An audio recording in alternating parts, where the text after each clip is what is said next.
দর্শক স্বাগত 7 দিনে মঙ্গলবারে 7 দিন মানে নদী, পরিবেশ, প্রাণ, প্রকৃতি। বছরের এই সময়ে অর্থাৎ এখন শরৎকাল, আশ্বিন মাস, আমাদের ঢাকা শহরের পাশ দিয়ে বয়ে যাওয়া সবচেয়ে গুরুত্বপূর্ণ নদী বুড়িগঙ্গার পানি বছরের অন্য সময়ের চেয়ে বেশ ভালো থাকে। আজকেই একটি টিম যারা নদী, পরিবেশ, প্রাণ, প্রকৃতি নিয়ে কাজ করেন তারা এই নদীটি ভ্রমণে গিয়েছিলেন দেখবার জন্য যে এখন এই আশ্বিনে কেমন আছে বুড়িগঙ্গা। এর একটি বড় কারণ হচ্ছে যে বছরের অন্য সময় বিশেষ করে শীতের মৌসুমে, শুকনো মৌসুমে এই নদীটি নিয়ে আমরা নানা রকমের সংবাদ পত্রপত্রিকায় দেখি, টেলিভিশনে আমরা দেখি যে এই নদীর পানি কুচকুচে কালো হয়ে যায়, তীব্র গন্ধে এর পাশে দাঁড়ানো যায় না।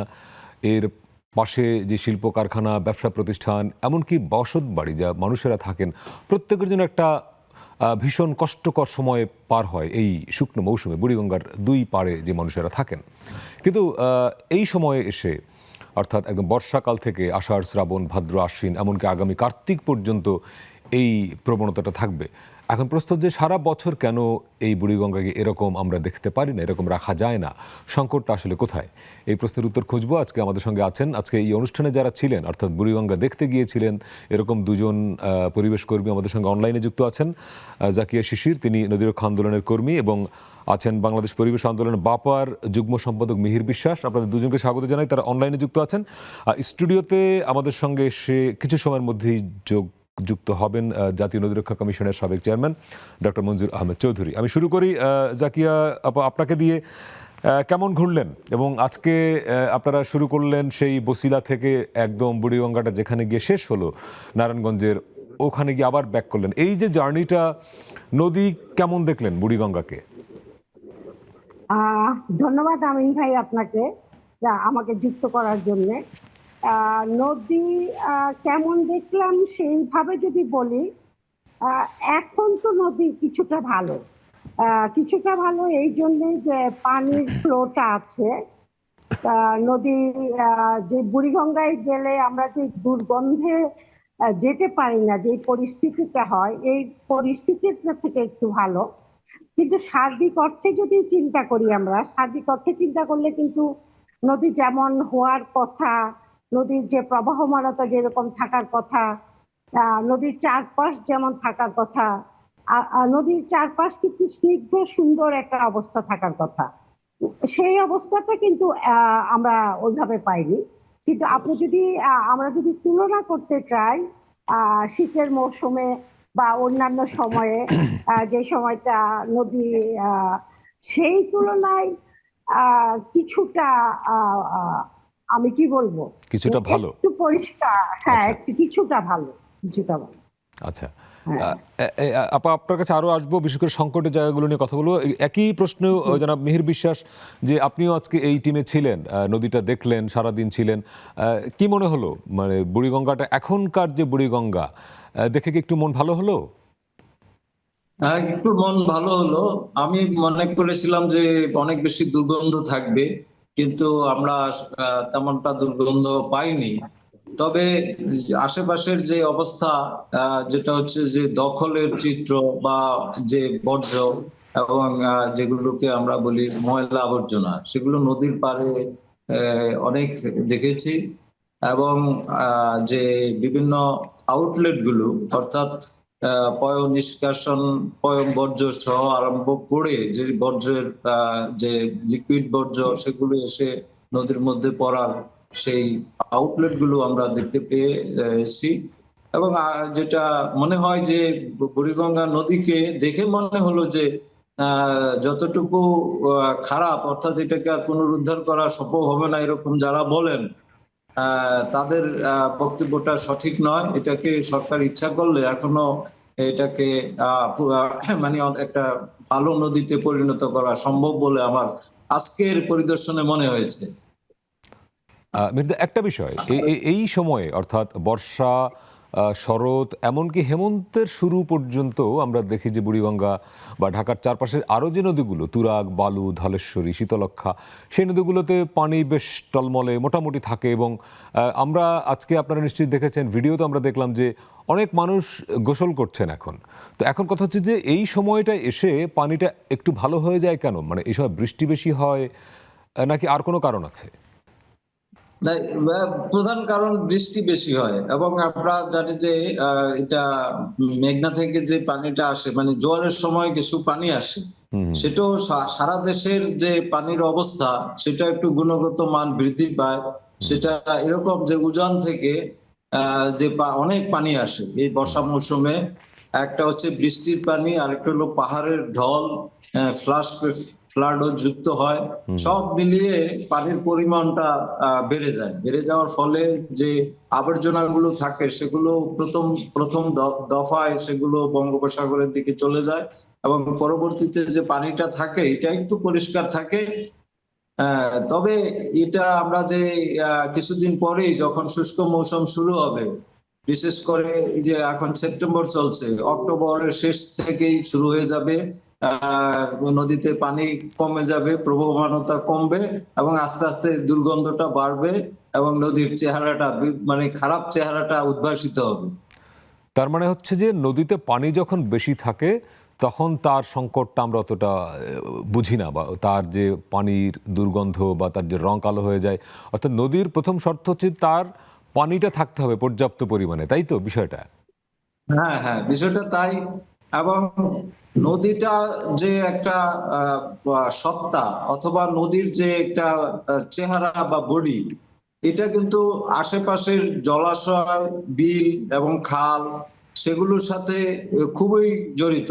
একটা নদী ভালো থাকতে পারে না যদি তার সংযোগ খালগুলো এবং জলাশয়গুলোর সাথে যে মিলনস্থলগুলো সেগুলো যদি বন্ধ থাকে, প্রতিবন্ধকতা থাকে, তাহলে নদী কখনো ভালো থাকতে পারে না। এই নদীটা বৃষ্টির পানি বা জোয়ারের পানি, তো সেই পানিটা তো তখন চলে যাবে। চলে গেলে এই যে ফিডার ক্যানেল গুলো এই নদীকে যে পানি সরবরাহ করবে, সেই উৎস মুখের পানিও পরিশুদ্ধ থাকা ভালো বা থাকতে হয়। এবং আমাদের দুর্ভাগ্য যে আমরা যে নদীটা এই নদীটায় যে পানিগুলো আসছে সেই পানিগুলো আমরা শোধন করে ফেলছি না। এটার কারণেই মূলত যে দূষণটা, সেই দূষণটা হচ্ছে খুবই ব্যাপকভাবে। জনাব এবং মিহির বিশ্বাস, আমরা দেখতে পাই আরেকটা জিনিস, জি। সেটা হচ্ছে যে শিল্প বর্জ্যগুলো এবং আপনি যে শীতলক্ষার কথা বললেন, এই শীতলক্ষায়ও এই বুড়িগঙ্গার পানি ধলেশ্বরীর পানি যাচ্ছে।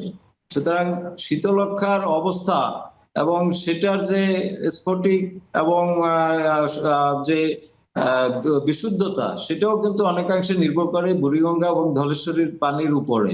আচ্ছা। সুতরাং হ্যাঁ, সুতরাং এই শিল্প বর্জ্যগুলো এবং নিয়ন্ত্রণহীন যে ব্যবস্থাপনা, যেটাকে বলতেছি আমরা যে নগরের আমরা ব্যবহার করি, যেমন ধরেন আমরা ঢাকা শহরে যদি 2 কোটি লোক থাকে, আশেপাশের জেলাগুলিতে বুড়িগঙ্গা যদি অন্তত আমরা ধলেশ্বরী এবং শীতলক্ষার সংযোগ স্থলটুকু ধরি 29 কিলোমিটার, এই 29 কিলোমিটারের মধ্যে এতগুলি লোকের যে বর্জ্য সেগুলো এসে কোনো না কোনো ভাবে পড়ছে।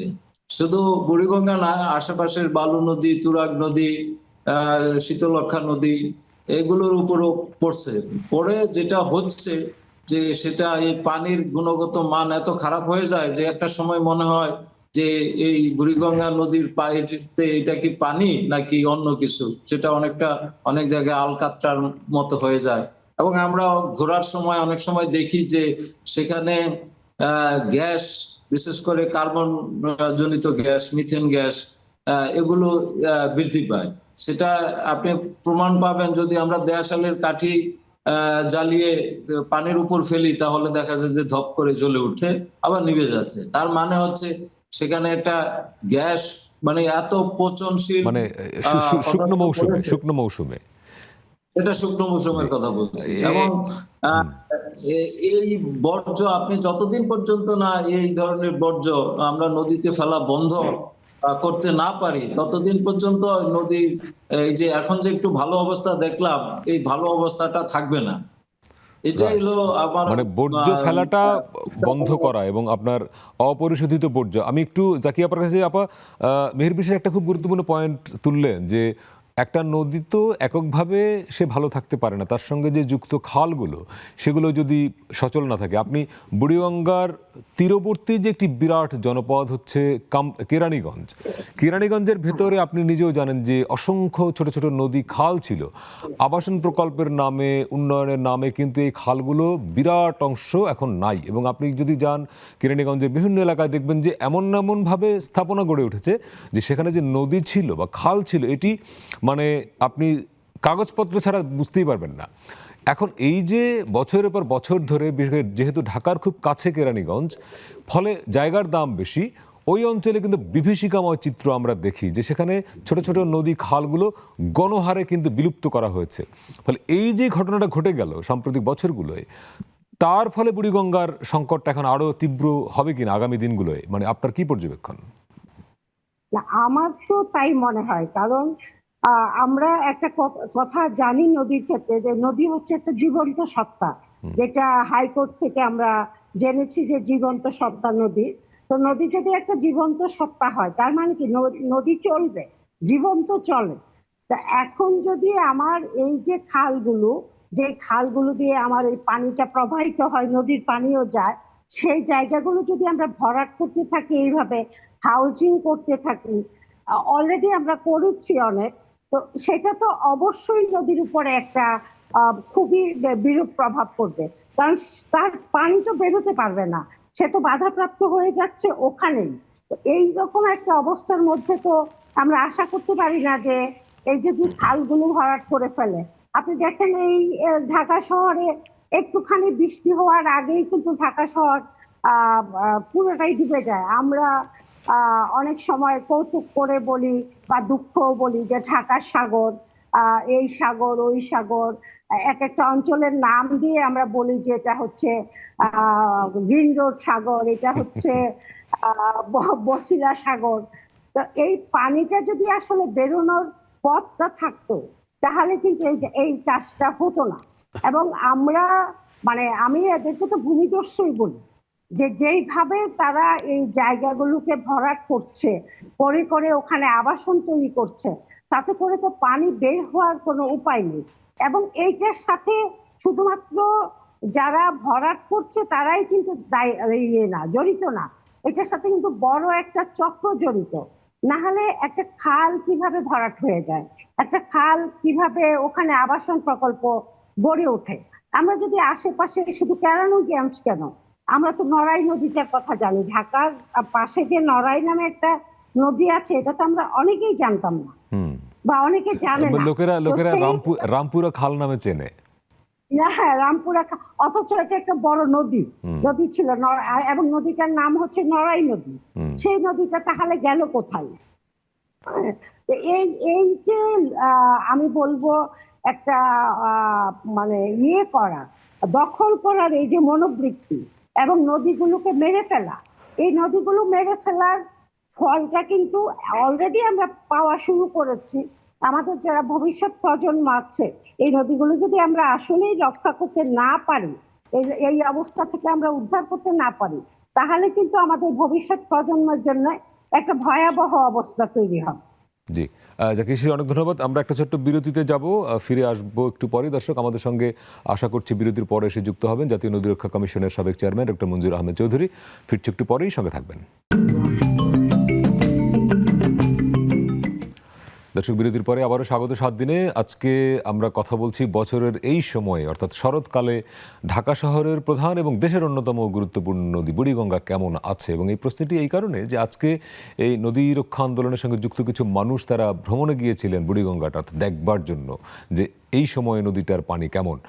আমাদের সঙ্গে অনলাইনে যুক্ত ছিলেন, এখন আছেন বোধহয় দুজন নদী রক্ষা আন্দোলন কর্মী, মিহির বিশ্বাস এবং জাকিয়া শিশির ছিলেন, এবং আমাদের সঙ্গে এর মধ্যে যুক্ত এসেছেন স্টুডিওতে ডক্টর মঞ্জুর আহমেদ চৌধুরী, তিনি সাবেক চেয়ারম্যান জাতীয় নদী রক্ষা কমিশন। স্বাগত। বিরতির আগে দুজনই বলছিলেন যে ওনারা আজকে যে সফরটা করলেন, বুড়িগঙ্গা দেখতে গেলেন, বছরের শুকনো মৌসুমের চেয়ে আজকে পানিটা বেশ টলমল, এবং কোথাও কোথাও মানুষ গোসল করছে এবং কোনো দুর্গন্ধ নাই, পানিটার রং স্বচ্ছ কালো না। তার মানে এই সময় এসে, এই বর্ষা, শরৎ এবং হেমন্তের কিছু সময় বুড়িগঙ্গার যে চেহারাটা আমরা দেখি, এটা একটু আশার আলো আমাদের মধ্যে তৈরি করে কিনা, একটু আশাবাদী হতে সাহায্য করে কিনা? এই যেমন আজকের দৃশ্য কিন্তু এটা না, আপাত দৃষ্টিতে আশাবাদী হওয়া যায়, কারণ সেই কালো রং নেই পানির এবং আপনার দুর্গন্ধ নেই, কিন্তু বেশ মনে হচ্ছে গোসলও করা যাবে। গোসল করা যাবে না। যাবে না? না, এখানে আমরা যে দেখেছি যে কলিফর্ম ব্যাকটেরিয়া, আচ্ছা। যেগুলি আপনার বিভিন্ন রকমের ব্যাধির কারণ হয়, সেগুলো প্রচুর পরিমাণে এখনো মানে এই পানিতেও এখনো। কারণ কি, আপনার ঢাকা শহরের যদি ধরেন মেইন ঢাকা শহর, তুরাগ, টঙ্গীখাল, বুড়িগঙ্গা, বালু নদী, এর ভিতরে যে একটা দ্বীপের মতো তো ঢাকা শহর, মেইনল্যান্ড ঢাকা। এই মেইনল্যান্ড ঢাকায় যদি আপনি ধরে নেন 1 কোটি লোক আছে, আরো বেশি ধরে নেন 1 কোটি, আমি 1 কোটি দিয়ে বলতে চাচ্ছি। 1 কোটি হলে আপনার প্রায় 1.5 কোটি কেজি স্টুল এবং সেই পরিমাণ আপনার ইউরিন, এগুলি কিন্তু এর 95% কিন্তু এই নদীগুলিতে আসে, বলে যায়। কিভাবে আসে? সেখানে আপনি দেখেন স্ট্রম ড্রেন সিস্টেম আছে কিন্তু, যেটা দিয়ে বৃষ্টির পানি চলে যাওয়ার কথা, সেই স্ট্রম ড্রেনে কিন্তু আপনার এই পয়ঃবর্জ্যের যে লাইন, সে লাইন কানেক্ট করে দেওয়া হয়েছে। ওই স্ট্রম ড্রেন দিয়ে এগুলি বিভিন্ন খালে, ঢাকার ভিতরে প্রচুর খাল আছে কিন্তু এখনও খাল আছে, ওই খালের মাধ্যমে এসে সব এগুলি আপনার বুড়িগঙ্গা, তুরাগ এইসব নদীতে পতিত হয়। যার ফলে এগুলির ভিতরে তো প্রচুর পরিমাণ ব্যাকটেরিয়া, বিভিন্ন অর্গানিক পলিউশন, তারপরে আর ইন্ডাস্ট্রিয়াল পলিউশন তো আছে। ইন্ডাস্ট্রিয়াল পলিউশনের থেকেও কিন্তু এই অর্গানিক, এই যে সিউরেজ, এটার কারণ হচ্ছে যে ঢাকা শহরের ভিতরে আপনার সিউরেজ লাইন যেটা করা হয়েছিল পাকিস্তান আমলে, তারপরে আর খুব একটা হয়নি, কিন্তু আপনার ট্রিটমেন্ট প্ল্যান্ট হয়েছে আপনার খিলগাঁয়ের ওই দাসের কান্দিতে একটা বিশাল প্ল্যান্ট হয়েছে, সেটা একটা বড় ধরনের প্রতারণা হয়েছে। ওখানে কিন্তু নাই আপনার এই যে পয়ঃবর্জ্য কিন্তু ট্রিট করা যায় না। ট্রিট করা যায়, কিন্তু আপনি ট্রিটমেন্টের যে ম্যাটেরিয়াল তো আসতেছে না, আপনি তো পাইপ করেন নাই, যে সিওরেজ লাইনগুলি সেগুলি তো করা হয় নাই, কিন্তু ওইটা আগে করে রাখছে। যার ফলে ওরা পানি নিজেরাই কিছু পানি নেয়, হাতির ঝিলের পানি ট্রিট করে। হাতির ঝিলের পানি তো আপনার ব্ল্যাক ওয়াটার না, এগুলি তো ট্রিট করবে ব্ল্যাক ওয়াটার, অর্থাৎ স্টুল, ইউরিন সহ যে পানিটা আসে সেটাকে বলা হয় আপনার সিওরেজ লাইনের পানি। সেগুলি তো নাই, সিওরেজ লাইনই তো করে নাই এখানে। এই জন্য আমরা অনেকবার ঢাকা শহরের যে, কিন্তু ওয়াসা তো বরাবর এটা অস্বীকার করে যে তাদের যে সিওরেজ লাইন নদীর সঙ্গে কানেক্টেড, এটা তো তারা স্বীকার করতে চায় না। তাহলে কোথায় যাচ্ছে সিওরেজ লাইনগুলি? এগুলো আমরা একেবারে, আমি যখন জাতীয় নদী রক্ষা কমিশনে ছিলাম, আমাদের কর্মীরা একেবারে তন্ন করে আপনার সবই করেছে, একদম জিপিএস পয়েন্ট দিয়ে চিহ্নিত করে দেওয়া হয়েছে কতগুলি আছে, কোথার থেকে আসছে, কিভাবে আসছে, কতগুলি খালে কতগুলি সিওরেজ লাইন আপনার দেওয়া হয়েছে। এগুলো একেবারে ডকুমেন্টেড। এতে কোনো হয়তো 2-1% এদিক সেদিক হতে পারে, কিন্তু মূল কথা হচ্ছে, এবং আমি অ্যাকচুয়ালি তৎকালীন মেয়র, ঢাকা দক্ষিণ উত্তর সিটি কর্পোরেশনের মেয়র, তাকে আমি অনেকবার রিকোয়েস্ট করেছি, তার স্টাফদেরকে বলেছি, দেখাইছি যে আপনারা অ্যাটলিস্ট যে খালগুলি আছে, খালগুলির মাথায় আপনার নেট বেঁধে দেন। নেট বেঁধে দিলে যে ফ্লোটিং যে ডেব্রিসগুলি, মনে করেন একটা কলা গাছ, মনে করেন একটা ফ্লোটিং একটা কিছু, যে একটা প্রাণী, এগুলি যেন না আসে। অ্যাটলিস্ট ফ্লোটিং ডেব্রিসগুলি হলো কিছুটা কমানো যেত। এখানে তো পলিউশনটা হয় এইভাবে যে কোনো একটা পলিউশন হলে সেটা ডিজলভ হয়ে যায়, অথবা সাসপেন্ডেড থাকে পানিতে, অথবা ফ্লোট করে। আপনি ফ্লোটিংটাকে আটকাইতে পারেন, এটা কোনো কঠিন কোনো কাজ না। চিটাগাঙে আপনার সেনাবাহিনী করেছে, ইটস ইজি, আসলো, সেগুলিকে আপনি কালেক্ট করে ডিসপোজ অফ করে দিলেন, কিন্তু এটা করেন নাই, তারা করেন নাই। এবং তারা দে আর দি সিঙ্গল মোস্ট পলিউটার। এই ওয়াসা হচ্ছে single most polluter of all this rivers, এবং এই নদীগুলিকে হত্যা করতেছে। এটা তো হত্যা, যে এত সুন্দর নদী আপনি, কিন্তু আমি এটা গোসল করবো না এই কারণে, আমি এটা জানি। আমি এখানে আমি এই সব মাইক্রোবিয়াল অ্যানালাইসিস করাইছি, বহুবার করাইছি, বহু নদীতেই করাইছি। করানোর ফলে আমি জানি যে এখানে প্রচুর ব্যাকটেরিয়া আছে, একটা আনহেলথি সিচুয়েশন আপাত দৃষ্টিতে দেখা যাচ্ছে না, কিন্তু আছে। এটা নদীকে হত্যা করা হয়েছে। যে নদী আপনার এই বহতা নদী, এই নদীতে আপনি গোসল করতে পারছেন না, এই নদীতে আপনি সাঁতার কাটতে পারছেন না, এই নদীর মাছ আপনি খেতে পারছেন না। অর্থাৎ মাছ তো নাই, মাছ তো একটা নাই, শাকার fish আসে পাওয়া এখন, যায়। এখন কিছু আসে, এখন মাছ, বোধহয় কিছু আসে বর্ষার সময়। আচ্ছা নাই। অর্থাৎ নদীকে আপনি হত্যা করলেন। এই হত্যা করলো কে? ওয়াসা, ঢাকা ওয়াসা হত্যা করলো। এবং এই লাশ, এই হত্যার সহযোগীকে এই সিটি কর্পোরেশন, 2 সিটি কর্পোরেশন। কারণ তাদের সুয়ারেজ লাইন দিয়ে, তাদের স্ট্রম ড্রেন দিয়ে এই পয়ঃবর্জ্যগুলি যায়, দে ক্যারি ইট, এবং এটাকে ডিসপোজ অফ করে দিচ্ছে। তাদেরকে বোঝানো হয়েছে, ম্যাপ করে দেখানো হয়েছে, ডিসকাস করা হয়েছে। তারপরে আমি শেষ পর্যন্ত অরুপায় হয়ে আমি এক মিটিংয়ে বললাম যে আমি এই 2 জনকে মোবাইল কোর্ট করে 6 মাস করে জেল দেব। 2 মেয়রকে? এক মেয়র, কারণ আর এক মেয়র, যে মেয়র আপনার ওই মানুষকে, সিভিল সোসাইটির লোকজনকে চুবাই মারতে চান, ওই যে দক্ষিণের মেয়র, সবই, সাবেক মেয়র। সে ওয়াসার এমডিও পলাতক, 2 মেয়র মহোদয়ও পলাতক। তো ওই মেয়র আবার বলছে যে না, আমরা এটা করব। কিন্তু আবার দক্ষিণ সিটি কর্পোরেশনে ইসের সংখ্যা কিন্তু কম, আপনার নদী খালের সংখ্যা কম, কিন্তু নীতিগতভাবে এই মেয়র তাপস কিন্তু এটাকে এগ্রি করছিল, কিন্তু কাজের কাজ কিছুই করে নাই, চেষ্টাও করে নাই হয়তো, কিন্তু একটা লিপ সার্ভিস দিছে। আর উত্তরা সিটি লিপ সার্ভিসও দেয় নাই, সে রিফিউজ করে গেছে, no, we are not going to do it. আর ওয়াসার যে এমডি ছিল, সে তো ছিল খুবই একজন এই লোক, ধরাছোঁয়ার বাইরে। ধরাছোঁয়ার বাইরে এক ভদ্রলোক। উনি কেয়ারই করেন নাই, উনি বরং আমাকে ওই চিঠিপত্র দিয়ে একটা হেনস্থা করতে চাইছে। যাই হোক, শেষ পর্যন্ত আমি বললাম যে এদেরকে দেওয়া হবে, মোবাইল কোর্ট করে এদেরকে 6 মাস করে জেল। কারণ কি, আপনার যদি রিপিট অফেন্ডার, তো তারা তো রিপিটেডলি অফেন্স করতেছে। এবং নদীরক্ষা কমিশনকে এটা পারে, মানে কাউকে জেল দিতে পারে? আমি পটুয়াখালী মেয়রকে আমি 6 মাস জেল দিয়েছিলাম নদী করার জন্য, সাসপেন্ড রাখা হয়েছিল। আচ্ছা আচ্ছা, এক্সাম্পলারি পানিশমেন্ট হতো আর কি। হ্যাঁ, আমি যেমন আপনার তাদেরকে ওই যে মেয়র মহিউদ্দিন, এও পলাতক, এর বাড়ি হচ্ছে আপনি ইসের মধ্যে, একদম খালের মধ্যে। আবার ভিডিও আছে, একেবারে খালের ভিতরে সে বাড়ি করে বসে আছে। আপনার ধরেন মাত্র 2-3 ফিট রাইখে খাল দখল করে আছে সে। এই কি খাল? আপনার ফৌজদারি খাল। পরে সে স্বীকার করলো যে সে ভেঙে ফেলবে, তার ওই খালের উপর থেকে বাড়ি ভেঙে করবে। পরে ডিসির অফিসে বসে মিটিংয়ের সময় সে রিফিউজ করলো। তার মা বলছে, তুই যদি ভাঙিস তোর এই বিল্ডিং, অন্যরা যদি না ভাঙে, তাহলে তুই তো হয়ে রইলি।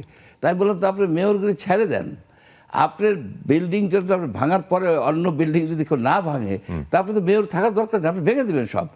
সে একবার রাজি হইলো, পরে কার পরামর্শে বললো যে না, সে ওই ড্রেনের উপরেই থাকবে। ড্রেনের মেয়র, ড্রেনের উপরে। এখন কোথায় কোন ড্রেনের মধ্যে পলায় আছে হুনোস। এদেরকে আমি তাজুল ইসলাম সাহেবকে, মন্ত্রীকে লেখলাম যে মেয়রকে আপনি রিমুভ করেন, আপনি অ্যাডমিনিস্ট্রেটর দেন। তাতে তারা কি করে ম্যানেজ করে ফেলায়। এদেরকে এত মানে ভাবা যায় না যে অসম্ভবের অসম্ভব না, টাকা পয়সা দিয়ে ম্যানেজ হয়েছে, হয়। একটা আরেকটা বিরতি নিয়ে এসেছে দর্শক, আরেকটা বিরতির সময় হলে একটু পরে ফিরছি, সঙ্গে থাকবেন। দর্শক, বিরতির পরে আবারও স্বাগত 7 দিনে। আজকে আমরা কথা বলছি বুড়িগঙ্গা নদী নিয়ে, অর্থাৎ এই সময়ে বুড়িগঙ্গা কেমন আছে। যেহেতু একটু বৃষ্টির মৌসুম, বন্যা হয়, নদীতে পানির প্রবাহ বেশি থাকে, ফলে বছরের শুকনো মৌসুমের তুলনায় অর্থাৎ ডিসেম্বর জানুয়ারি, সেই সময় বুড়িগঙ্গার আমরা যে চেহারাটা দেখি, কুচকুচি কালো পানি, তীব্র দুর্গন্ধ, তা থেকে এখন এই সময় একটু মুক্ত। কিন্তু তারপরেও বুড়িগঙ্গার যে সংকট বছরব্যাপী, সেই সংকটের স্থায়ী কোনো সমাধান আমরা দেখি না। আমাদের সঙ্গে স্টুডিওতে আছেন ডক্টর মঞ্জুর আহমেদ চৌধুরী, সাবেক চেয়ারম্যান, জাতীয় নদী রক্ষা কমিশন। বুড়িগঙ্গার 2 পাড়ে প্রচুর ইন্ডাস্ট্রি এবং একটা বড় অংশ হচ্ছে আপনার ডাইং ফ্যাক্টরি, এবং অপরিশোধিত বর্জ্যগুলো সরাসরি নদীতে ফেলে। এবং আপনি বিরতির আগে বলছিলেন যে পয়ঃবর্জ্য একটা বিরাট অংশ আনট্রিটেড অবস্থায় বুড়িগঙ্গায় যায়। কিন্তু তার সঙ্গে এই যে শিল্প কারখানাগুলো, আমরা সবসময় যে অজুহাতটা দেয়া হয় যে উন্নয়নের বিরোধী কিনা আমরা, এখন শিল্প কারখানাও লাগবে, কিন্তু আবার আপনার সঙ্গে সঙ্গে নদীটাকেও তো বাঁচাইতে হবে। এই যে রিভারের সঙ্গে ডেভেলপমেন্টের কনফ্লিক্ট, এইটাকে রিজলভ করা যায় না কেন, বা বুড়িগঙ্গার ক্ষেত্রে অসুবিধাটা কোথায়? বুড়িগঙ্গা কেন, আপনার যে সুতাং নদী, আপনি বলেন বালু নদী বলেন, শীতলক্ষা, সব নদীর সাথেই, তুরাগ নদী, সব নদীর সাথেই কিন্তু একটা কনফ্লিক্ট হয়ে গেছে। এবং এই কনফ্লিক্টটা রিজলভ করার জন্য যাদের প্রয়োজন, পরিবেশ অধিদপ্তর, এরা সেইভাবে কোনো উদ্যোগ নেয়নি। আমি বলি আপনি যে বড় বড় যে আপনার কম্পোজিট যে মিলগুলি আছে, যে মিলগুলিতে কাপড়কে হোয়াইট কাপড়কে ওয়াশ করা হয়, রং করা হয়, ওয়াশ করা হয়, সেখান থেকে প্রচুর পরিমাণে কেমিক্যাল বের হয়ে আসে। এখন সেইখানে এই কেমিক্যালগুলি যদি রিমুভ করতে হয় পানি থেকে বা ট্রিট করতে হয় এই ওয়েস্ট ওয়াটারকে, এটা একটা বেশ খরচ পড়ে। যখন খরচ পড়ে সেটা আনকম্পিটিটিভ হয়ে যায়। আচ্ছা, সেখানে কিন্তু আরেকটা কথা, পণ্যের দাম বেড়ে যায়। পণ্যের দাম বেড়ে যায়। কিন্তু 100টা কারখানা আছে, 100টা কারখানার মধ্যে যদি আপনি ধরেন 75টা কারখানা বা 80টা কারখানা ট্রিট করে, অর্থাৎ তাদের পণ্যের দাম বেশি, ওই যে 20টা করে নাই তারা কিন্তু অ্যাডভান্টেজ পেয়ে যায়, কারণ তাদের মার্জিন থাকে বেশি, তারা তখন দাম কমাইতে পারে। এই জায়গায় করতে হবে, এনশিওর করতে হবে সবাই যেন ট্রিট করে। সবাই যদি ট্রিট করে তাহলে কিন্তু আপনার একটা সমতা আসে প্রাইস। এবং বড় ফ্যাক্টরি সবারই তো ইটিপি আছে, কিন্তু চালু রাখে না। না, চালু কি তারা করে বায়োলজিক্যাল ইটিপি তারা চালে, বায়োলজিক্যাল ট্রিটমেন্ট করে। বায়োলজিক্যাল ট্রিটমেন্টে কিন্তু এই যে অর্গানিক, এই যে আপনার কেমিক্যাল, এই যে ইনঅর্গানিক কেমিক্যাল, মানে এইটা ট্রিটেড হবে না। না, ট্রিটেড হয় না। বায়োলজিক্যালি হয় শুধুমাত্র অর্গানিক ম্যাটেরিয়ালস। আচ্ছা, যে এখন বায়োলজিক্যালে কি আছে, তাদের বিরাট বিরাট আপনার সেই পুকুরের মতো আছে, পন্ড আছে, বিভিন্ন রকম এভরিথিং ইজ দেয়ার। সেগুলিতে কিছু ব্যাকটেরিয়া ছেড়ে দিছে, বলে ওই ব্যাকটেরিয়া এগুলিকে ট্রিট করে ফেলতেছে। এটা একটা টোটালি একটা ফাঁকিবাজি জিনিস। আচ্ছা, টোটালি একটা ফাঁকিবাজি। আরও জিনিস তারা করে যে পরিমাণ পানি তারা উঠায়, সেই পরিমাণ পানি দেখা যায় কি যে বাইরে হচ্ছে না। তার মানে কি কিছু কিছু পানি তারা আবার ট্রিটেড মানে ওয়েস্ট ওয়াটার পাম্প করে ঢুকাই দেয় মাটির নিচে ঢুকাই দেয়। এটা একটা সুইসাইডাল, কারণ ওটা তো আর কোনোদিন এটা ট্রিটেড হবে না, পানিটা ঠিক মানে হবে না। এটার বর্জ্য আপনি মাটির নিচে দিয়ে দিলেন, তো ওই মানে মাটি তো মাটির শক্তি শেষ হয়ে যাচ্ছে। মাটির শক্তি শেষ হচ্ছে, আপনার গ্রাউন্ড ওয়াটারকে কন্টামিনেটেড করতেছেন। তারা এক লেয়ার থেকে পানি উঠে আর এক লেয়ারে পানি দেয়, মানে ইনজেক্ট করে দেয়। এটা বোঝা যায় কিভাবে? Very difficult. এখানে যে কটা পাম্প উঠাইতেছে, পাম্প দিয়ে পানি উঠাচ্ছে এবং যেটা হচ্ছে সেই অডিট করলে, আমরা অডিট করছি, আমরা পেয়েছি। আচ্ছা, আমরা তার মানে অডিট করে আমরা পেয়েছি যে পরিমাণ পানি সে উঠাচ্ছে 5-7টা হয়তো তারই আপনার পাম্প, পানি যে পরিমাণ উঠাচ্ছে সে পরিমাণ পানি তো যাচ্ছে না, তার পানিগুলি গেল কোথায়? সামহাউ হিডেন তারা রাখে। আচ্ছা, এটা আরেকটা বিষয় হচ্ছে যে এই যে তারা ইন্ডাস্ট্রিয়াল ওয়াটার তারা ইউজ করে, হিউজ অ্যামাউন্টের পানি ইউজ করে। 1 কেজি জিন্স ট্রিট করতে, রং টং করে সব কিছু ফিনিশ করতে 1000 লিটারেরও বেশি পানি লাগে। মাই গড। এখন এই যে ইন্ডাস্ট্রিগুলি, এই যে আপনার যে প্রায় 1000 খানিক যে এই যে কম্পোজিট মিল আছে, যেগুলি রং করে, এটা করে, সেটা করে, এটা ভয়াবহ রকমের পলিউটার। দে আর দি নাম্বার 1 পলিউটার এই ইসের। এবং তাদেরকে আপনি কি বন্ধ করে দেবেন? আপনি তাদেরকে বন্ধ করে দিলে টোটাল গার্মেন্টস ইন্ডাস্ট্রি শেষ। তাদেরকে আপনার নতুন নতুন টেকনোলজি দেখাইতে হবে, তাদেরকে নতুন নতুন টেকনোলজিকে করতে হবে। না, সারা পৃথিবীতে এই কাজ হচ্ছে না, তারা কিভাবে করছে সেই ভালো এক্সাম্পল গুলো তো আমরা আনতে পারি। আপনার আছে তো, সেটা তো করা অসম্ভব কিছু ব্যাপার না। আর এর সাথে কিন্তু জড়িত আছে এই যে ইন্টারন্যাশনাল যে ইগুলি আছে, আপনার কিছু কিছু কোম্পানি আছে, আইএসও ঠাইএসও, এই ধরনের। এখন ধরেন গার্মেন্টস ইন্ডাস্ট্রিগুলো তো কমপ্লায়েন্স না হলে তো বায়াররা আসতে চায় না। এই যে গ্রিন ফ্যাক্টরি হচ্ছে, পৃথিবীর সবচেয়ে ভালো গ্রিন ফ্যাক্টরি নাকি এখন আমাদের দেশে। তাই যদি হয় তাহলে এই জায়গাটায় এসে আমরা আটকে যাচ্ছি কেন? গ্রিন ফ্যাক্টরি বলতে যেটা, আমরা সেখানে যাইনি, যাওয়ার প্ল্যান ছিল কিন্তু যাওয়া হয়নি। গ্রিন ফ্যাক্টরি কি বিল্ডিংটাই গ্রিন, না তাদের যে ওয়েস্ট ট্রিটমেন্টটা গ্রিন, এটা কিন্তু আমার কাছে ক্লিয়ার না। বিল্ডিংটা গ্রিন হয় কিন্তু গ্রিন ফ্যাক্টরি না, এটা কিন্তু সেটা আমি এখানে বলতে চাচ্ছি না এই কারণে যে I have not visited that, কিন্তু আই হ্যাভ সাম ডাউট যে তারা অ্যাকচুয়ালি যে ওয়েস্ট হয় সেটাকে ঠিকমতো প্রপারলি ট্রিট করে কিনা, এটা হচ্ছে সবচেয়ে গুরুত্বপূর্ণ। এখন আপনি যদি এই করেন যে পানি যে তারা ইউজ করে, এখানে আন্ডারগ্রাউন্ড ওয়াটার তারা ইউজ করে free. Why it is free? আপনি যদি পানির উপরে দাম ধরে দেন তাহলে কিন্তু তারা এমন সব টেকনোলজি আনবে। না, সেটা আছে। বলবো যে আমি নদীর পানি নিচ্ছি, এটা আমি দাম কি নদীর করে পানি দেব? তারা নদীর পানি নিতে পারে না, কারণ এগুলো অনেক ভিতরের দিকে। আচ্ছা, নদীর পানিতে নিতে ইচ্ছে করলেও নিতে পারে। নদীর পানিও তো ফ্রি না, না, আপনার নদীর পানিও তো ফ্রি না। আপনি তাদেরকে যে আনলিমিটেড ন্যাচারাল রিসোর্স ইউজ করতে দিচ্ছেন without any price, any cost, তারা সেখানে অ্যাবিউজ করে। যদি পানির সংখ্যা, পানির পরিমাণ কমায় দেন, অর্থাৎ পানির দাম ধরেন, তাহলে কিন্তু তারা ওই টেকনোলজি ইউজ করবে যেখানে কম পানি লাগে। কম পানি লাগা মানে কম হবে আপনার ওয়েস্ট ওয়াটার জেনারেট হবে। এই ধরনের ইন্টেলিজেন্ট, এই ধরনের স্মার্ট অনেক অ্যাপ্রোচ আছে, সেখানে তাদেরকে নিয়ে কাজ করা দরকার, তাদেরকে নিয়ে আপনার কাজ করা দরকার। এবং তারা যে এগুলো বুঝেন না তাও তো না। কারণ ওরা সারা পৃথিবী ঘোরেন, তো ব্যবসায়ীরা সারা পৃথিবী ঘোরেন, ওনারা টেকনোলজি দেখেন তো। আচ্ছা, আর তারা এটাও দেখেন যে ঢাকায় ক্যান্সারের সংখ্যা বাড়তেছে, যার ফলে ক্যান্সার হসপিটাল কিন্তু টাইম টু টাইম একটা করে ক্যান্সার হসপিটাল হচ্ছে। আপনার এখানে যে হেভি মেটালস, এই যে ক্রোমাইট, এই যে ক্রোমাইট আপনার এই হাজারীবাগ থেকে সরাইলেন কোথায়? আমিনবাজারে, হেমায়েতপুরে। হেমায়েতপুরে লাভ হলো কি? ওই ধলেশ্বরী শেষ, আপনার ধলেশ্বরীর পানি কোথায় আসে? বুড়িগঙ্গায়। তাহলে আপনি যেটা করলেন যে মানে দুইটা নদীকে আপনি দূষণের ধ্বংস করলেন। স্থান পরিবর্তন করলেন। কিন্তু আপনি দুইটা নদীকে তো ধ্বংস করলেন। আমি সেখানে গিয়েছি, আমি 2 বার গিয়েছি ট্যানারিতে, আমি 2 বার ট্যানারি পল্লীতে। সেখানে একটা ব্যাপক হয়েছে, মানে মিসম্যানেজমেন্ট হয়েছে। যে ট্রিটমেন্ট প্ল্যান্টটা সেন্ট্রাল ইটিপি, যেটা তারা সিইটিপি বলে, এটা একটা চাইনিজ কোম্পানিকে দিচ্ছিল, একটা অথর্ব চাইনিজ কোম্পানিকে দিচ্ছিল 600 কোটি টাকা। এবং এখানে যে ছিলেন আমাদের যারা মানে ব্যবসায়ীরা এখানে কিন্তু তারা যথেষ্ট পরিমাণ চেষ্টা করছেন। ব্যবসায়ীদের আমি দোষ দিব না।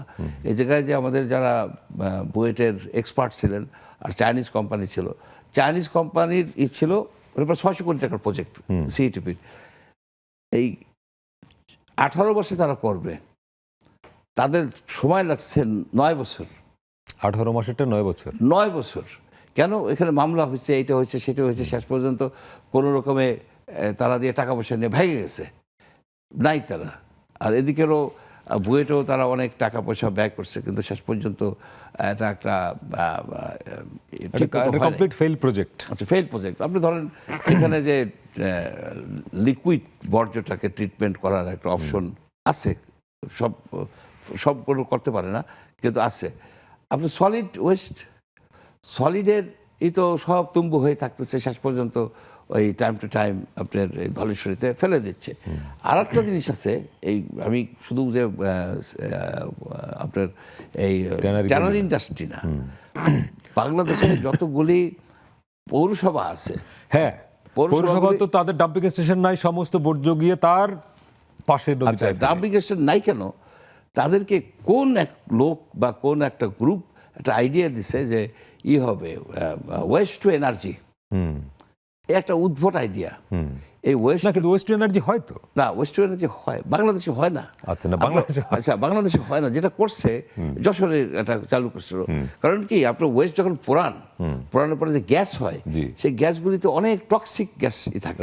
এখন সেটাকে যদি আপনি নিউট্রিলাইজ করতে না পারেন, আপনি সে নিউট্রিলাইজ করতে গেলে যে পরিমাণ টাকা ব্যয় হবে, যে পরিমাণ যে টেকনোলজি লাগবে, ইট ইজ এক্সপেন্সিভ। আপনার 1 ইউনিট বিদ্যুতের দাম 100-150 টাকা করে পড়ে যায়। এটা একটা উদ্ভট। আপনার আপাতত যেটা আমি বলি যে আপনার করেন, আপনার এই ডাম্প করেন, আপনি ডাম্প করে রাখেন, কিন্তু নদীতে ফেলেন না, খালে ফেলেন না, ডাম্প। এবং নদীতে ফেলে আমি 2-1 সাথে কথা বলেছি, 2-1 মেয়র এরকম বলেছেন যে নদীতে পড়ে ওটা তো শেষ পর্যন্ত সমুদ্রে চলে যায়, অসুবিধা কি, এরকম আইডিয়া আছে। আবার আরেকটা ফেলে তারা কি করে, জমি বানায়। পটুয়াখালীতে দেখছি। রাইট। আরেকটা বিরতি আছে দর্শক, আরেকটা বিরতির সময় হলো, ফিরছে একটু পরে, সঙ্গে থাকবেন। দর্শক, বিরতির পরে আবারও স্বাগত 7 দিনে। আজকে আমরা কথা বলছি বুড়িগঙ্গা নদী নিয়ে। সারা বছরই কম বেশি আলোচনায় থাকে এই নদীটি। এর কারণ হচ্ছে ঢাকা শহরের চারপাশে যে নদীগুলো, তার মধ্যে সবচেয়ে গুরুত্বপূর্ণ নদী এটি, এবং বাংলাদেশের অন্যতম প্রধান নদী বুড়িগঙ্গা আমরা বলি গুরুত্বের বিচারে। কিন্তু সেই নদীটি বছরব্যাপী নানা রকম আলোচনা থাকে। একটা বড় কারণ হচ্ছে দূষণ। বিশেষ করে শুকনো মৌসুমে এর যে দুর্গন্ধ, এর যে পানির রং ধারণ করে, এই সময় এসে বর্ষার মৌসুমে কিংবা শরৎকালে একটু ভালো হয়। তো আমরা আজকে উত্তর খুঁজছি যে সারা বছর এই চিত্রটা রাখা যায় কিনা। আমাদের সঙ্গে আছেন জাতীয় নদী রক্ষা কমিশনের সাবেক চেয়ারম্যান ডক্টর মঞ্জুর আহমেদ চৌধুরী। আমরা বিরতির অনেকগুলো পয়েন্টে ছিলাম।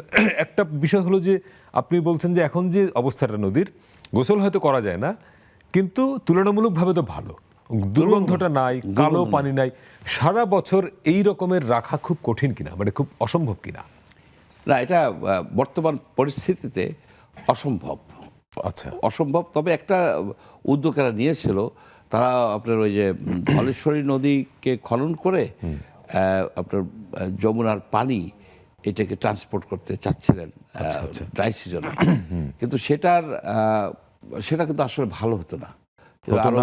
না, কারণ কি, এই যে ড্রাই সিজনের যে দূষণ কনসেন্ট্রেটেড হয়ে যায় তো পানি, এটাকে যদি আপনি উপর থেকে পানি দিয়ে ফ্লাশ করেন, সেটা কিন্তু আপনার ওই শীতলক্ষা দিয়ে ইভেনচুয়ালি এটা চলে যাবে মেঘনায়। রাইট। এখন মেঘনায় যদি এই পলিউশন যায়, তো মেঘনা হচ্ছে আমাদের সবচেয়ে বড় মাছের অভয়ারণ্য এবং সবচেয়ে বেশি মিষ্টি পানি। এবং কিছু কিছু মেঘনার কিছু অংশে অলরেডি এই দূষণ দেখা যায়, সেখানে মাছ হয় না। এখন যদি আপনার ড্রাই সিজনে এইখানে উপর থেকে পানি দিয়ে আর্টিফিশিয়ালি এই দূষণগুলিকে মেঘনা সে সময় তো মেঘনা এখন বলতে পারেন যে এই দূষণগুলি এখন কোথায় যায়, এখন হচ্ছে ডাইলুটেড হয়ে যায়। আচ্ছা, ডাইলুটেড হয়ে যাচ্ছে, ডাইলুটেড হয়ে যাওয়ার ফলে আপনার এই ক্ষতিটা হয় না। ডাইলুটেড মানে ডোজ হিসেবে মানে টক্সিসিটি হচ্ছে is a matter of dose. যদি ডাইলুট হয়ে যায় তাহলে আপনার টক্সিসিটিটা কমে আসে। তো এইভাবেই আছে। এটার সলিউশন হচ্ছে যে ঢাকা শহরের যে পয়ঃবর্জ্য তার ট্রিটমেন্টের একটা ব্যবস্থা করতে হবে। এটা জরুরি ভিত্তিতে করতে হবে, যেটা নর্মালি যে সেন্ট্রাল ট্রিটমেন্ট প্ল্যান্ট যেটা দাসেরকান্দিতে করা হয়েছে, পাগলাতে যেটা আছে, ওই ধরনের আর করা যাবে না। কারণ আপনার ওই ধরনের করতে গেলে যে সিওরেজ নেটওয়ার্ক করার মতো আর অবস্থা নাই। এটা হেভিলি বিল্ট আপ সিটি। আপনার ছোট ছোট এলাকা ধরে ছোট ছোট ট্রিটমেন্ট প্ল্যান্ট করে সেগুলিকে আপনার এই স্টর্ম ড্রেনের মাধ্যমে হোক, খালের মাধ্যমে হোক, খাল সিস্টেমগুলিকে আরও ডেভেলপ করতে হবে, করে আপনার পানিটা ছেড়ে দিলেন। তো এইখানে এখন যদি এটা করতে যান, তাহলে এই এখন যে 6টা না 7টা ট্রিটমেন্ট প্ল্যান্ট করার যে প্ল্যান আছে, ওইগুলিকে আপনি স্ক্র্যাপ করতে হবে। ওটা স্ক্র্যাপ করতে হবে। যেমন দাসেরকান্দি যে 3-4 হাজার কোটি টাকা তো আপনার ওয়েস্টেজ, ওটা তো পয়ঃবর্জ্য যেতে পারে না, ওদের তো কানেক্টিং সিওরেজ লাইনই নাই। তারা ওইখানে দেখাইতো, আপনার যে উদ্বোধন করছে না, আপনার হাতির জেলের পানি ট্রিটমেন্ট করতো। হাতির জেলের পানি আপনি ট্রিটমেন্ট করবেন কেন? হাতির জেলের পানি তো ওয়েস্ট ওয়াটার তো না, ওয়েস্টেড হওয়ার কথা না। ওয়েস্ট ওয়াটার বটে, কিন্তু ওয়েস্টেড ওয়াটার হওয়ার কথা না। এখন ছোট ছোট এরিয়া ভিত্তিক, যেমন নিকেতনে যদি আপনার ট্রিটমেন্ট প্ল্যান করেন, সে পানিটা কিন্তু আপনার হাতির জেলে দিয়ে দিতে পারতেছেন, মানে ট্রিট করে আপনি দিতে পারতেছেন। আর একটা বিষয় হচ্ছে যে ইন্ডাস্ট্রিগুলি, ঢাকার নর্থে কিন্তু যে নদীগুলি আছে, অনেক নদী, লবণং নদী ইত্যাদি বহুত নদী আছে, এবং খাল আছে, ছোট ছোট ক্যানেল আছে, এর পাশে কিন্তু হান্ড্রেডস অফ ইন্ডাস্ট্রিজ এবং একটা বড় উৎপাদিত আবাসন প্রকল্প। আবাসন কিন্তু ইন্ডাস্ট্রিয়াল করে না, কিন্তু পলিউশন না, নদী দখল করে এবং খালগুলিকে তারা আটকায় দেয়, পানির ফ্লো নষ্ট করে দিচ্ছে। কিন্তু এই ইন্ডাস্ট্রিগুলিকে আপনার বলতে হবে বা তাদেরকে এনকারেজ করতে হবে, এবং তারা যেন মডার্ন টেকনোলজি ইউজ করে। স্পেশালি যে আপনার কাপড়গুলিকে ট্রিটমেন্ট করার জন্য 1 কেজি কাপড়ের আপনার 1000 লিটার পানি ব্যয় হয়, সেটাকে 100 লিটারে নিয়ে আসতে আপনার ট্রিটমেন্টের ওয়েস্ট ওয়াটার কমে আসে। এটা দরকার আছে। এখন তাদেরকে নিয়ে কনসার্টেড ওয়েতে আগাতে হবে, ইন্ডাস্ট্রি বন্ধ করে না, ইন্ডাস্ট্রি চালু রাখতে হবে, ইন্ডাস্ট্রিকে এনভায়রনমেন্ট ফ্রেন্ডলি করতে হবে। এবং এটা যে করা যায় না তা তো না, এটা করা যায়, এর জন্য আপনার আমাদের উদ্যোগ নেওয়া দরকার। এর জন্য হয়তো আপনার, এবং আপনি নিজে যেহেতু একটা লম্বা সময় নদী রক্ষা কমিশনের চেয়ারম্যান ছিলেন, আমরা এই আলোচনা অনেক সময় করেছি। নদীর অভিভাবক তো হাইকোর্ট আপনাদেরকে বলেছিল, নদী রক্ষা কমিশনকে বলেছিল, কিন্তু নদীমাতৃক দেশে নদীর দেখভাল করার জন্য বডি অনেকগুলো। এখানে পানি উন্নয়ন বোর্ড আছে, লোকাল গভর্নমেন্ট মিনিস্ট্রি আছে। নদীর জন্য কি একটা আলাদা মন্ত্রণালয় দরকার কিনা?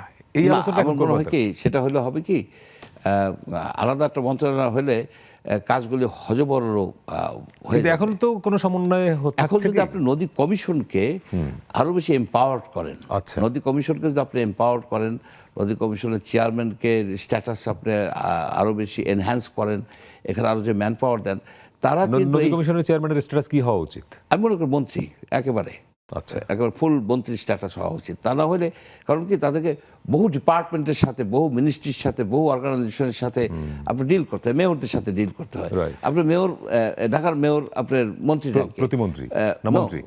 ফুল মন্ত্রী। ফুল আচ্ছা, মন্ত্রী। হ্যাঁ। তাদের সাথে আপনি যখন ডিল করতে যাবেন, আপনার ওই সচিবের মর্যাদা নিয়ে আপনি প্রোটোকলেও ছোট, আপনার নিচে। আটকা পড়ে যাচ্ছেন। আরেকটা বিষয় হচ্ছে যে নদী রক্ষা কমিশনই পারে এগুলিকে বিভিন্ন যে সব প্রতিষ্ঠান আছে, যেমন পানি উন্নয়ন বোর্ড আছে, আপনি নৌ পরিবহন মন্ত্রণালয় আছে, এইগুলিকে তারা এনকারেজ করতে পারে, তাদের কাজকে সুপারভাইজ করতে পারে, তাদের একটা রেগুলেটরি রেজিম আপনার সৃষ্টি করতে পারে, এবং তারা নতুন নতুন আইডিয়াও দিতে পারে, এনকারেজ করতে পারে। আপনি যেমন ধরুন যে আমাদের মাত্র 50টা 60টার মতো আছে রিভার রুট, বড় বড় রিভার রুট, এগুলো ফাইন, কিন্তু হান্ড্রেডস অফ রিভার রুট আছে ছোট ছোট নদী। আপনি 30 কিলোমিটার, 40 কিলোমিটার, 50 কিলোমিটারের যে নদীগুলি আছে, সেই নদীগুলি কিন্তু আনইউজড হয়ে গেছে। যে জিনিসটা আপনি সবসময় এমফাসিস দেই, নদীগুলির যদি ইউজ না থাকে, right. নদীগুলি দখল হয়ে যায়। রাইট, একদম একদম। আচ্ছা। এখন নদীর ব্যবহার কমে গেছে কারণ মানুষের সড়ক যোগাযোগ সহজ আছে হয়েছে। না, আরো আছে, কারণ কি নদীতে আপনি যে যাবে, নৌকা নাই। কারণ প্রথম ধাপটা হচ্ছে, আপনি যদি খেয়াল করেন, Genesis of a death of A river শুরু হয় কিন্তু কচুরিপানা দিয়ে, রাইট। এবং শেরে বাংলা কিন্তু এই জিনিসটাকে আইডেন্টিফাই করছিল, সেখানে সে আইনও করছিল। কচুরিপানা যখন হয়ে যায়, তখন কিন্তু প্রথমেই বন্ধ হয়ে যায় ওইখানে নৌকা চলাচল, রাইট। যান চলাচল।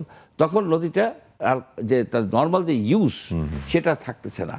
যখন ইউজ থাকে না, তখন কেউ ওইখানে একটু এনক্লোজার করলো, Right. মাছের আস্তে চাষ আস্তে করলো, দখল করে, মাছের চাষ আস্তে আস্তে দখল করলো, কেউ বাদ দিলে কোনো নাই তো, যানবাহন যাচ্ছে না।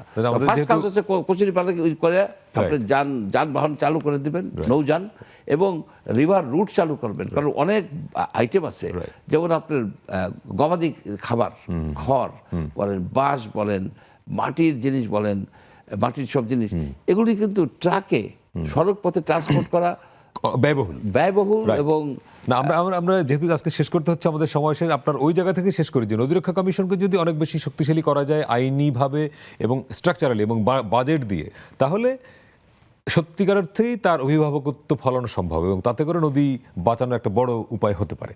আপনাকে অনেক ধন্যবাদ। দর্শক, আমরাও সেই প্রত্যাশা করি যে নদী রক্ষা কমিশনকে হাইকোর্ট বলেছে নদীর অভিভাবক, কিন্তু অভিভাবক হতে গেলে তার যে আইনি ক্ষমতা লাগবে, তার যে বাজেট লাগবে, তার স্ট্রাকচারাল ক্ষমতা লাগবে, সেটি বাড়াতে হবে, এবং অন্তর্বর্তী সরকার সেই উদ্যোগটা নেবে, আমরা সেই প্রত্যাশা করি। ভালো থাকবেন।